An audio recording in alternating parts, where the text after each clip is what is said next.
start with texting. And how many text messages do you think are sent a month in the United States? Just Billions. Yeah, billions. Yeah. Billions. 124 billion. Yeah, and that's probably 2 years old by now. So who knows what that number is? But the reason that I talk about how many is because I want to ask you if you think text messaging, instant messaging, and the internet change the way we communicate with each other. Yes. Okay, how? Less face-to-face. Less face-to-face. Okay, so what does that mean for communication? Well, you missed Less the personal. nuance. You missed the nuance of vocal inflection. Yes. Yes, So emotion. Clear, right. emotion or reading Right. body language, Right. right? And it's sound bites. You're not communicating fully. You're like, quick, get it out, done, move on. Right. As opposed to, having a conversation. Yeah, and so what happens because of that? Miscommunication. Miscommunication. People interpret things Differently, different, yeah, perhaps the wrong way. right? Yeah. It's impersonal. It's impersonal, yeah. Things can get forwarded to people. People could see it and hear it who weren't meant to, right? Okay. Okay. So the first thing I'm going to do is I am going to display a texting conversation. And the story behind it, this is a real life situation that happened a couple of years ago when I was picking up a carpool for lacrosse. And I picked up a bunch of boys, and they said, and one of the boys, Dylan, was very upset. And he said that nobody on the lacrosse team was talking to him at practice.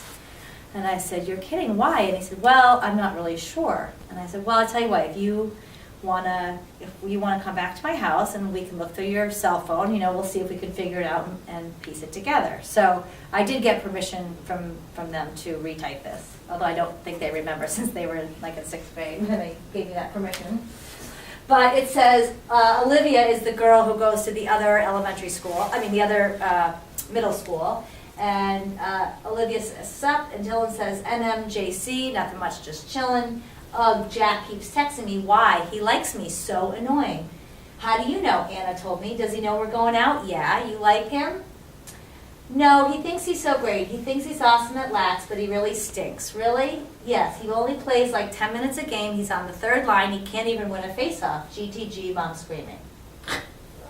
Yeah. So what do you think might have happened so that nobody was talking to Dylan at lacrosse practice? Somebody told Jack about this text. Yeah, so right, maybe somebody told Jack. Well, who's somebody? Who do you think Olivia somebody shared it. is? Olivia shared it. Olivia, right? Olivia shared it. Do you think she told him or she forwarded it? Well, she could have forwarded it to somebody else, who forwarded it to somebody else, Yeah? and then eventually got back to Yeah. him. Do you think it's possible that Jack was standing right there and she was almost setting him up? Yeah. Like setting Dylan up? Sure. Yeah, that happens all the That time. does happen all the time. Anything's possible. Yeah, yeah. So what ended up happening is she did forward it to people, and it got to the lacrosse team, and everybody forwarded it, and everybody was angry at Dylan. Now, here's the thing.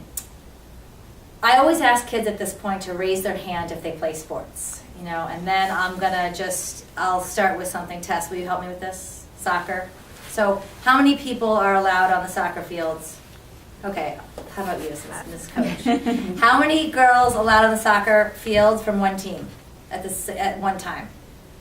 10. 10? 8 to 10, between age, yeah. Okay, and are there more than 8 or 10 people on the team? Yes. Yes, okay. So how do we know who plays first? Coach. Yeah, the coach decides, and how does the coach decide? There's different lines, 1st line, 2nd line. Right, and so what does that mean, though? They're Who's the rated- best? they're Who's the rated best? by Okay, ability. yes, okay. So, it's a fact, some people are better than others. Right. And it's a fact that some people are on the 1st line, or they're starters, and some people are on the 3rd line. So, Jack's on the 3rd line is a fact.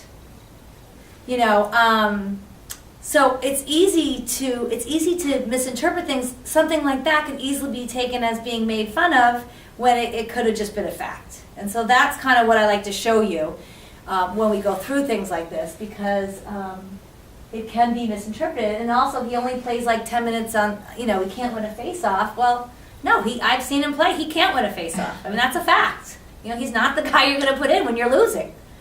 So, these are the kinds of things that I suggest you look for. And when your kids are younger, you can, sit with them on the couch and ask to see their cell phone and go through their messages. And a lot of times Tess and I will do this at night at bedtime, and we'll go through her phone, especially if there's things that maybe she has questions about or she wants to get my advice on how to handle something. And, we'll talk about them. What do you think this meant? Why did that person do this? Who'd they tell? We'll talk about the situation. So that my job is to give her advice on how to handle the situation. We can talk about Facebook later, but I think we have to talk about forwards too. I think that might be the next one. This was a forward, a real life forward that goes around, and especially in bar mitzvah season. And I don't know if any of your kids have been to bar mitzvahs and bar mitzvahs, and they have the sweatshirts and the t-shirts made up. And a lot of times those can be misinterpreted, where they make them up to be fun and funny. And I mean, my son had a t-shirt, he came home from one, and it was a guy dunking a basketball, and it's, instead of saying just do it, like Nike, it said just do it. But the kids handed that out, that was their thing, and then, at school they got in trouble, they got sent home, they weren't allowed to wear them. But the point is, here's an example of something that people think is funny, or they're proud of. But if you look at something like this, is it possible that somebody might misinterpret this? This super Jew, this was made up by this is a t-shirt that was made up by Jews that wear this, but if you forward this to somebody, is it possible that somebody might think you're against Jews? Right? So I've seen a lot of this. If your kids are young, fifth grade, sixth grade, they're getting younger and younger, which the kids are getting cell phones. I'm now seeing second graders with cell phones in most towns that I go to. And so the thing is I just say, well, you gotta check, and the thing is that these kids, the big thing is forwarding. That's the number one thing that happens when they're that age, because they don't really have anything to say, So you just have to be careful of the images. I don't know, has anyone ever heard of Bloody Mary? Yeah. So it's like, remember we used to get chain letters, and you would white out the name and then you add another name, and we still get them in emails. Well, this is a text message, and it's like a ghost story. It's like, there was this girl, like somebody, if you don't want to die, you have to turn around 3 times in front of the mirror, and then if you don't forward to 10 people tonight, you're going to get stabbed. So, the thing is that 4 to 10 people or something really bad's going to happen. So the first thing is, number one, that can be very scary for somebody who's in 5th grade. And again, do you know why kids will not tell their parents when they get something like this? What's the first thing a parent usually does when something like this happens? What did you do? Yeah, or What they was take your involvement? They take your phone away. Take your phone away. You don't get a phone. So they're not going to tell you, right? So, the important thing is that you look at this and you don't freak out when you see things like this. If you freak out, then they're going to start hiding everything. It's just, you have to find out. Do you know what this means? We have a don't forward rule. You're not allowed to forward anything, unless you ask me. So, yeah, there is examples of good forwards. Somebody's having a fundraiser, or the test, they got their grades back or something, but that is a rule that we had in our family. You only forward if you ask first.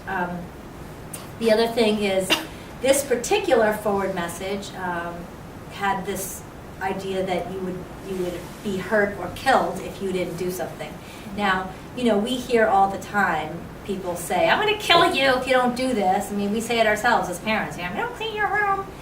But if you put it in writing on the internet or on your phone, that's a terroristic threat. And you could do 10 years in prison for that. And they do prosecute children all the time. So you have to be really, really careful that they don't say that. And I see it online all the time. Kids walk up to me all the time with, look at this, Miss Brown, look at this, Miss Brown. So that's something. And when we get to sexting, we'll talk about how the police are going to make examples. They're going to let everybody know that this is not going to be tolerated. Okay. Can you turn it off?